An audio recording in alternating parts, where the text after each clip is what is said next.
एक सच बात बोलूं, कोई नहीं सिखाएगा how to shave your crotch area, because Indian families में लेट्स बी ऑनेस्ट भाई ये बात ऑकवर्ड सी हो जाती है। हम लोग सोचते हैं कि यार अगर हम आपस में इस बारे में बात करेंगे तो हमें कोई पाप लग जाएगा, which is really a sad part by the way. आप इसी एग्जांपल को ले लो, पापा को भाई last time I love you कब बोला था मुझे पता है, क्योंकि मैं भी भाई शर्माता हूँ ये सब बात करने में। हम सब अपने पापा से प्यार करते हैं, पापा हमसे प्यार करते हैं, लेकिन वो जो एक बात होती है, कॉन्वर्सेशन होती है कि भाई पापा आई लव यू, मम्मी को फिर भी बोल दोगे, पापा को बोलने से हमेशा शर्माओगे, तो पापा भी जो चीजें होती है ना ये वाली आपसे बात करने में बहुत ज्यादा शर्माएंगे। लेकिन आज आपका भाई आपको कुछ मेथड्स बताएगा ताकि आपको वो चीज ईजी लगे एंड बिना ऑकवर्ड हुए आप आगे वो चीज कंटिन्यू कर पाओ। Hello Bros, it's me Lakshya once again, your oldest men's fashion and lifestyle creator. So without wasting any time, let's get started. अब सबसे पहले समझते हैं हम अपनी जरूरत। Why do we need to groom down there? हम लोगों को क्यों जरूरत पड़ रही है? देखो, प्यूबिक हेयर इज नेचुरल, चाहे लड़के हो चाहे लड़की हो, सबको इस चीज से गुजरना पड़ता है अपनी लाइफ में, प्यूबर्टी के खासकर की बात। बट देखो, आज हम मेन के बारे में ही बात कर रहे हैं, तो क्या क्या चीजें होती है जिसकी वजह से मेन प्रेफर करते हैं अपने प्यूबिक हेयर को शेव करना? वो होता है एक बेटर हाइजीन, क्लीनर लुक, जो स्वेट रिटेंशन होती है वो थोड़ी सी कम हो जाती है, ओडर जो है वो कंसिडरेबली आपकी काफी कम हो जाती है। आप जब अपने क्रॉच एरिया के हेयर को रिमूव करते हो आपको कॉन्फिडेंट लगता है, आपको पता है कि भाई आपकी ग्रूमिंग जो है वो ऑन पॉइंट हो चुकी है, तो अब मुझे किसी से शर्माने की जरूरत नहीं है। ऑब्वियसली ये एक ऐसा पार्ट है जो हर किसी को विजिबल नहीं होता, लेकिन जिसको विजिबल होगा उसके लिए एक अच्छी चीज हो सकती है। सबसे पहला मेथड आता है बॉडी ट्रिमर को यूज करने का, एंड ये हम सबको पता है, कॉमनली हम सबसे ज्यादा भाई इसी चीज को यूज करते हैं क्योंकि हमें ज्यादा फीजेबल लगती है, विदाउट एनी पेन होती है। लेकिन इस मेथड को आपको एक्सप्लेन करना चाहता हूं क्योंकि इसमें भी काफी सारी चीजें होती हैं। सेफ्टी रेटिंग की बात करूं, दिस इज 9 on 10, बिकॉज अगर आप एक बिगिनर भी हो तब भी आप इस चीज से ही स्टार्ट कर सकते हो। अपनी ट्रिमिंग को अगर आपने स्टार्ट कर दिया, अपनी ओवरऑल बॉडी को भी अगर आप करना सीख गए, क्योंकि ट्रिमर यूज करना भाई ऑब्वियसली एक बच्चों का खेल है, इससे बहुत ज्यादा ऐसा खतरा नहीं होता बड़ा, because you are not using sharp razors. Trimming में ऑब्वियसली ये होता है कि जो ब्लेड है ना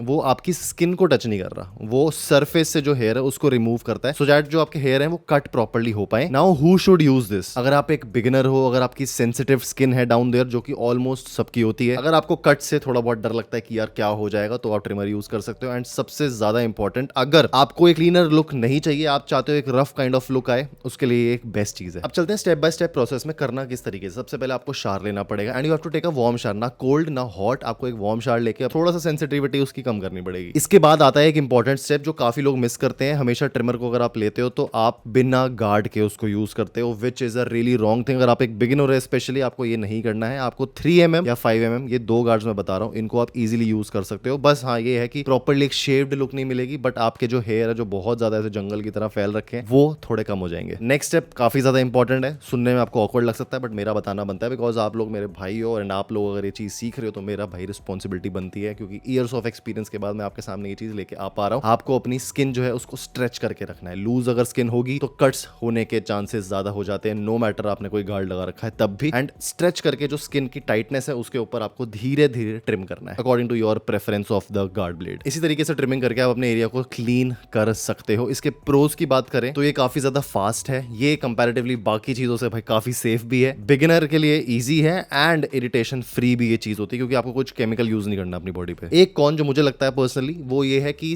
कंप्लीटली एक जो स्मूथ लुक होती है ना वो आपको देखने को नहीं मिलने वाली ट्रिमिंग के बाद। मेथड 2 पे आ जाते हैं जो सालों साल से चला हुआ है, ट्रिमर आए ही नहीं थे उससे पहले की ये चीज आती है, which is razor shaving, and ये थोड़ा सा डेंजरस है, तो जरा ध्यान से सुनना है इस पॉइंट को। सेफ्टी रेटिंग की बात करें, सबसे पहले this is 6 on 10। This is not at all purely safe जब तक आप इसको करना नहीं जानते हो। ये आपको स्मूथ फिनिश तो दे देता है अनलाइक ट्रिमिंग, लेकिन साथ ही साथ एक्सीडेंट्स के जो कॉज होते हैं ना वो बढ़ सकते हैं। अब ये काम कैसे करता है? ऑब्वियसली हम सबको पता है, जैसे रेजर काम करता है आपकी स्किन के ऊपर, वो जो जड़ होती है, जो रूट होती है, वहां से आपके बालों को रिमूव करता है। And this is comparatively dangerous because जो ट्रिमर होता है वो आपके सरफेस के हल्का सा 0.5 mm, बहुत ही माइनर एक mm में मान के चलो उसको मेजर करा जाएगा, उतना जो वो बाल होता है ना उसको छोड़ देता है ताकि वो ग्रो आउट इजीली हो पाए। ये रूट से पूरा का पूरा उसको साफ कर देता है। रिजल्ट्स अच्छे होते हैं इसके, स्मूदर स्किन होती है, लेकिन कितने लोग एक्चुअली कर सकते हैं इसको वो डिपेंड करता है। देखो, आई हैव बीन अ गाय जिसने सब तरीके के चीजें कर रखी हैं, एंड हर चीज मैंने ट्राई करी है, because this is kind of my profession, grooming में रहना, इन सब चीजों को डीपली समझना। तो मैं ये बोलूंगा कि मैं इसको वर्स्ट कैटेगरी में ही डालूंगा। अगर मैं इसको ऐसे टीयर रेटिंग करूँ ना कभी, तो भाई मुझे कमेंट्स में बताना अगर आप टीयर रेटिंग भी देखना चाहते हो ऐसी चीजों की, ग्रूमिंग की टीयर रेटिंग के लिए कुछ आइडिया सोच के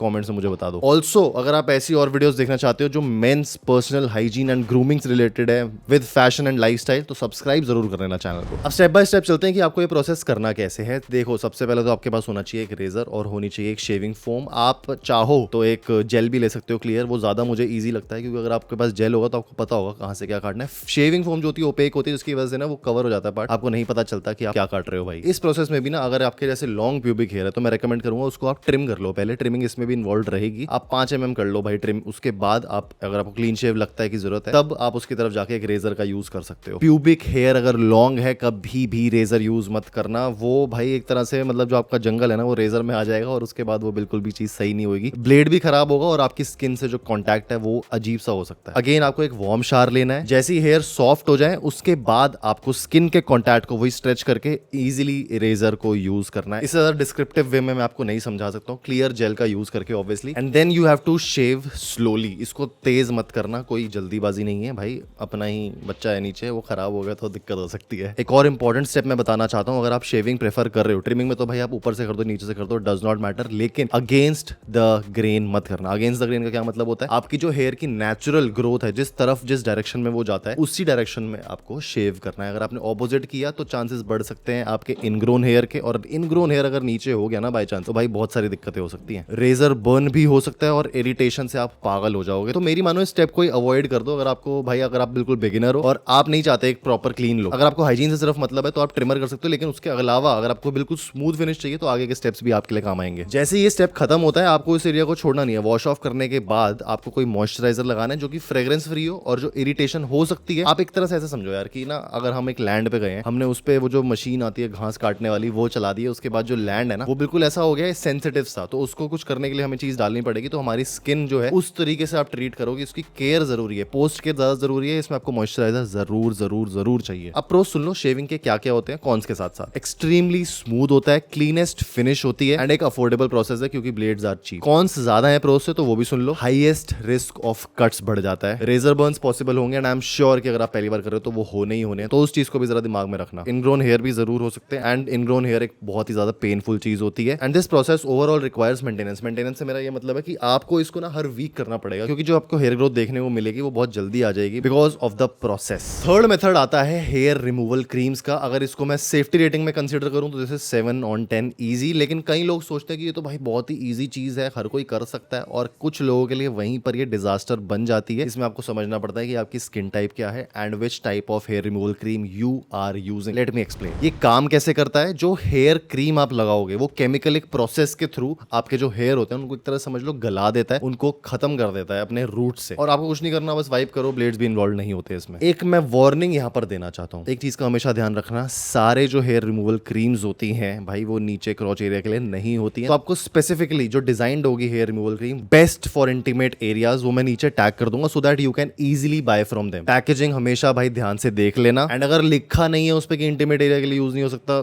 मत करना यूज, क्योंकि मैं इस चीज को भुगत चुका हूँ। आपने हल्का सा वो एक केमिकल है ना अपने क्रॉच एरिया पे लगा लिया, क्योंकि सबसे सेंसिटिव पार्ट पूरी बॉडी में वही है। आपको एकदम से ऐसी जलन होगी, ऐसी इरिटेशन होगी कि आप घर सर पे उठा लोगे, जो मैंने किया था। मैं डिप्रेशन में रहता हूँ हमेशा, अब भी मैं डिप्रेशन में हूँ, माँ कसम। अब स्टेप बाय स्टेप चलते हैं ये प्रोसेस करना कैसे है। सबसे पहले तो पैच टेस्ट जरूर कर लेना अपने क्रॉच एरिया पे, हल्का सा एक ड्रॉप लेकर, हल्का सा एक छोटा सा जो भी क्रीम का टेक्सचर होगा वो लेकर आप थोड़ी देर के लिए छोड़ देना, देखना कुछ कोई रिएक्शन हो रहा है या नहीं, उसके बाद फिर प्रोसेस पे चलना। अगर वो काम कर जाए तभी आप आगे बढ़ना। एंड थोड़ी देर से मेरा ये मतलब है कि कम से कम 1 दिन छोड़ के उसको चलना, क्या पता रिएक्शन कब हो, किसी का 2 घंटे में हो सकता है, किसी का 1 घंटे में हो सकता है, किसी का 6 घंटे बाद भी हो सकता है। आपको क्या करना है, पूरी जो क्रीम है उसको इवनली अप्लाई करना है, अग्रेसिवली अप्लाई मत करना, उसको रब रब करके मत लगाना, हल्का हल्का डैब डैब करके इजीली पेशेंटली ये काम करना। ये हेयर रिमूवल है एंड ये एक ऐसे एरिया का है जो अगर आपने गड़बड़ कर दी तो बहुत ज्यादा चीजें खराब हो सकती हैं। एप्लीकेशन के बाद जितना टाइम लिखा है उस पर उतना टाइम उसको छोड़ देना एंड फिर एक टाल लेके इजीली रिमूव कर देना। Wash your crotch area with a hot टाल, क्योंकि अगर आपने नॉर्मल टाल से किया चांसेस है कि वो प्रॉपर्ली रिमूव नहीं हो। ज्यादा टाइम के लिए मत छोड़ना, रिकमेंडेड टाइम से उल्टा 2-3 मिनट कम ही कर लेना, क्योंकि अगर आपने रिकमेंडेड टाइम से ऊपर कर दिया केमिकल है ये रिएक्ट कर सकता है। इसके बाद भी आपको एक मॉइस्चराइजर लगेगा, तो फ्रेग्रेंस फ्री मॉइस्चराइजर का भी लिंक मैं नीचे दे दूंगा, आप वही वाला लेना, क्योंकि बाकी जो है सब में कहीं ना कहीं आपको फ्रेग्रेंस देखने को मिलती है। अपने फेस पे आप फिर भी लगा सकते हो, लेकिन क्रॉच एरिया थोड़ी सी मुझे ट्रिकी लगती है भाई वो। अब प्रोस की बात कर लेते हैं, क्या क्या चीजें होती है इसमें। आपको रेजर कट्स देखने को नहीं मिलेंगे, इजी प्रोसेस है कंपैरेटिवली, ज्यादा कुछ करना नहीं, टाइम कंज्यूमिंग नहीं होता, पैसा भी बहुत ज्यादा नहीं लगता एंड आपको एक स्मूथ फिनिश देखने को मिलती है अनलाइक ट्रिमिंग। कॉन्स की बात कर ले तो पॉसिबिलिटी है इरिटेशन होने की because of the chemical breakdown. थोड़ी स्ट्रॉन्ग स्मेल होती है, ऐसा लगता है कि कुछ सड़ गया है, ऐसा लगता है कि आपने कुछ बहुत ज्यादा केमिकल वाली चीज अपने बाथरूम में डाल दिया और वो जाती नहीं है बहुत टाइम तक, ये आपको ध्यान रखना है। एंड एक और कौन है, एंड दैट इज कि ये सब के लिए सूटेबल नहीं है। मेथड 4 की तरफ चलते हैं and that is waxing. Safety rating में इसको मैं 5 on 10 देना चाहूंगा बिकॉज लेट्स बी ऑनेस्ट भाई, वैक्सिंग हर्ट्स, हम सबको एक्सेप्ट करना पड़ेगा, स्पेशली डाउन देयर। ये कैसे काम करता है, जो आपके हेयर होंगे ना वो रूट से रिमूव होते हैं यूजिंग अ स्ट्रिप या फिर कोई भी कपड़ा अगर उसके ऊपर वैक्स लगी है। फिर कट्स इसमें इन्वॉल्व नहीं होते ऑब्वियसली, लेकिन जो रिमूव होती है ना वो आपको प्रॉपर्ली कंप्लीटली स्मूथ फिनिश देखने को मिलती है। इसके बेनिफिट्स भी काफी सारे हैं। अगर आप एक चीज को रूट से रिमूव करते हो तो जो हेयर ग्रोथ है ना वो कंसिडरेबली स्लोअर हो जाती है। स्लोअर से मेरा ये मतलब नहीं कि इन फ्यूचर बाल नहीं आएंगे, इसका ये मतलब होता है कि जो बाकी प्रोसेसेस आपने सुने वो अभी तक रूट्स से इन्वॉल्व है। रूट के बाद इजीली ग्रो आउट करना भाई ज्यादा टाइम देता नहीं है, लेकिन ये वाले प्रोसेस में रूट्स को आना और फिर वापस फॉलिकल्स के अंदर से जाना वो एक अलग चीज बन जाती है। इसके प्रॉब्लम्स की अगर मैं बात करूं, ये काफी पेनफुल होता है।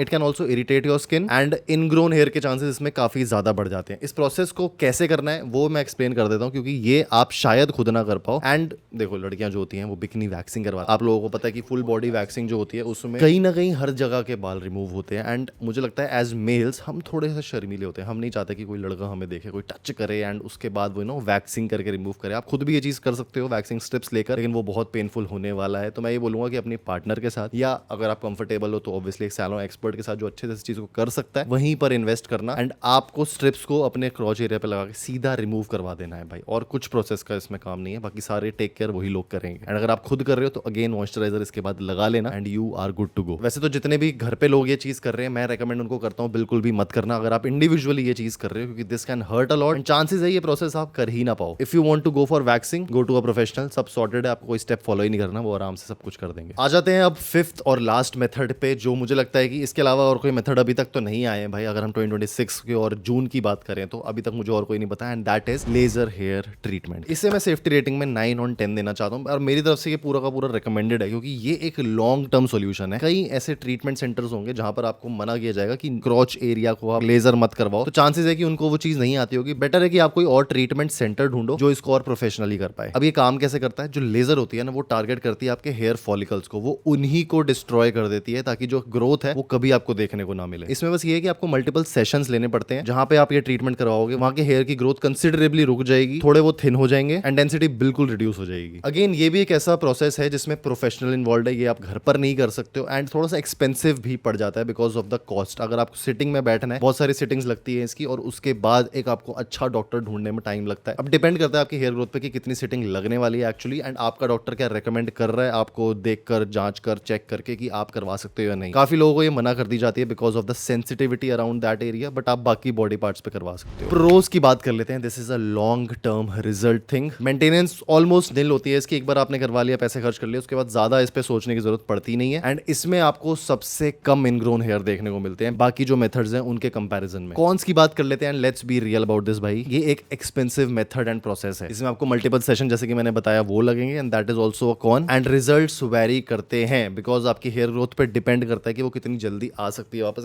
लेजर हेयर रिमूवल का ये मतलब नहीं कि उन्होंने एक बारी आपके हेयर फॉलिकल्स को हटा दिया तो वो वापस ग्रो नहीं कर सकते, चांसेस होती है कि कभी कभी वो भी ग्रो कर जाए। तो it all depends on your hair growth. तो ये थे सारे मेथड्स, एक बार उनको समराइज करते हैं एंड देखते हैं कौन सा मेथड किन लोगों के लिए है। अगर आप एक कंप्लीट बिगिनर हो, go for trimming. If you want a smooth skin, go for razor, लेकिन प्रॉपर टेक्निक जो आपको बताई है वीडियो में उसको जरूर फॉलो कर लेना। If you hate blades, go for a hair removal cream for intimate area, और हाँ पैच टेस्ट को लाइटली मत लेना, जरूर कर लेना वो। अगर आपको लॉन्ग टर्म सॉल्यूशन चाहिए, easy laser hair treatment. And अगर आपकी हाई पेन टॉलरेंस है, वैक्सिंग से अच्छा कुछ भी नहीं होता भाई, go for it. So that is it for today's video. अगर आपको ये पसंद आई एंड ऐसी और वीडियोस देखना चाहते हो, सब्सक्राइब जरूर कर लेना चैनल को। मैं मिलूंगा आप लोगों से नेक्स्ट वीडियो में। So till the next time, stay sexy, stay stylish, see you guys in next one, bye bye.